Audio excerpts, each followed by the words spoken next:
Hi, thanks for visiting ExtremeGuide.com. Today I've got a really neat device. This is the Samsung Galaxy Note 10.1, and what I'm going to do is a quick product review. I'll go over some of the specs and show you this tablet, and then at the end I'll show you the screen protector and the full body protector and how they fit on the device. So first things first, this is the 16 gigabit version. You can also get it in the 32 gigabyte version.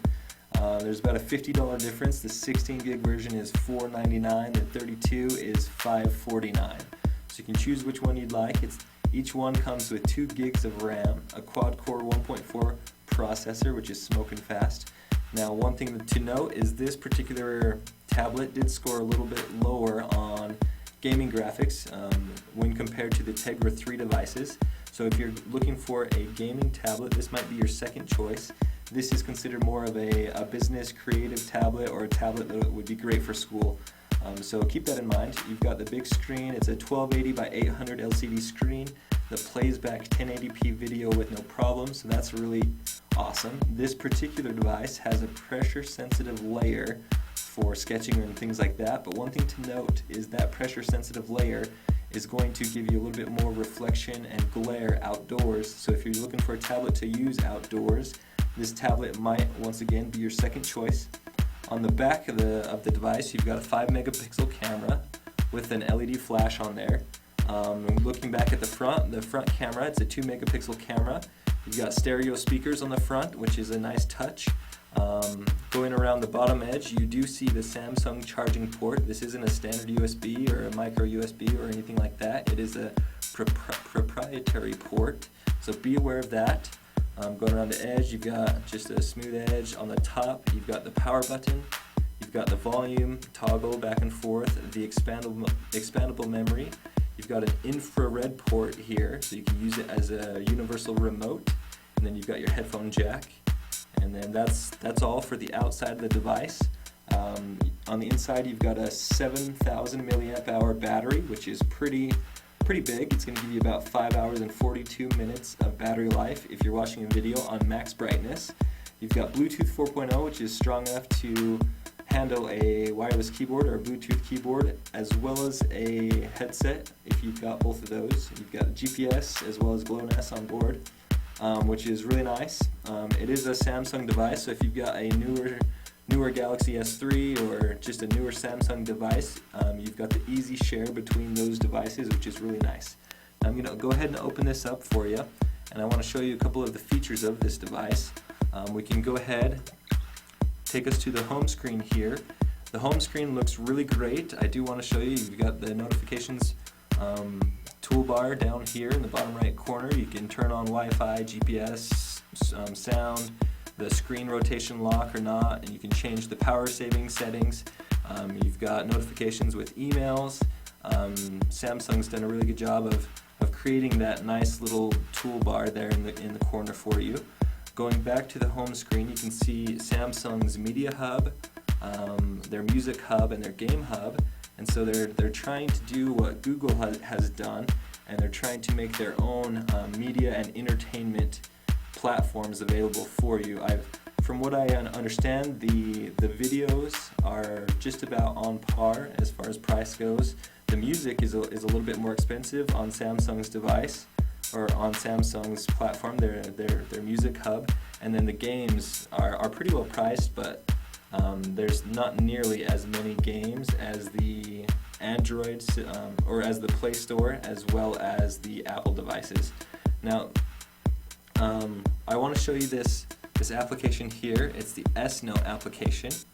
You can open that up, and then there's a stylus here in the bottom right corner. I'll pull that stylus out, and we can start writing some notes here. I'm going to do this kind of upside down and left-handed, so don't judge this. So one thing that's really cool is you've got the pressure sensitive layer, like I said before. So if you do a lot of drawing or sketching, you can push hard, you can push light, you can push hard, and you'll see that the thickness of that line will change depending on how hard you push. So that's a really cool feature. I want to show you how that might be useful, or how this stylus might be useful. This tablet comes with what's called multi-screen, so you can run 2 applications simultaneously in a split screen view. And so if you touch multi-screen there, we'll pull up the internet. We'll hit OK on that. And then I want to switch these just for demonstration's sake, so I'll go ahead and click the tab here and say switch windows. So I've got this set up how I want. Let's pretend that we're in a business meeting and this is a slideshow on the left and we're taking notes on the right. What you can do is you can hold down the button on the stylus here and then we'll tap on the screen. Now it took a screenshot of that left screen and then it opened it up in an editable form, and right now I can click this lasso tool, or I can crop out a square image, but I'm just going to draw a line around what I want. So I've drawn that line, and then I can use the stylus or my finger. I can hold down on here, drag it over into this other application that's open, the Notepad. Once I get it in there, I can move it around. I can draw notes next to it, but I can steal things from one window and place them on the other, which is a really cool feature. Then you don't have to save what you've taken a screenshot of. You can hit cancel here, and what you copied over stays in your Notepad. So that's a really cool feature. They call that the multiple window view. One other thing I want to show you is if you are drawing a lot, they've tried to implement something called palm rejection. So as you draw, if you place your palm onto the screen, it's going to be hard to show you this, but if you place your palm on the screen and start to draw, you won't see anything over here from my palm because Samsung's software has tried to make it to where you can kind of have your palm on there. That's the palm rejection, which is really nice. Overall, this tablet, it has a great interface. I love the split screen mode.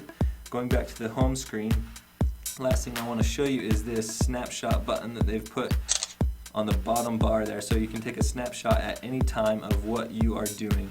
So that's a really nice feature. Great tablet. I do want to show you the screen protector on here. We've got the screen and the full body. Looking at the front, you can see that the screen protector is cut perfectly around this camera hole here. There's a light sensor on the front as well. I didn't mention that earlier. And then the screen protector just goes around these rounded corners and it fits perfectly to the screen. On the back side of the device, you've got a chrome bezel around the camera and the LED flash, and there's a screen protector piece for that chrome piece and a separate piece that goes over the rest of the back here. And both of them I'm impressed with. They're cut perfectly to this device. Now the edges are rounded on over here, and so when I put the screen protector on, I put on the flat part, and then I had to be pretty patient to get the edges to lay down. That just took some time, so be aware of that. You do need to be patient if you're applying a screen protector. It goes around this stylus port perfectly as well.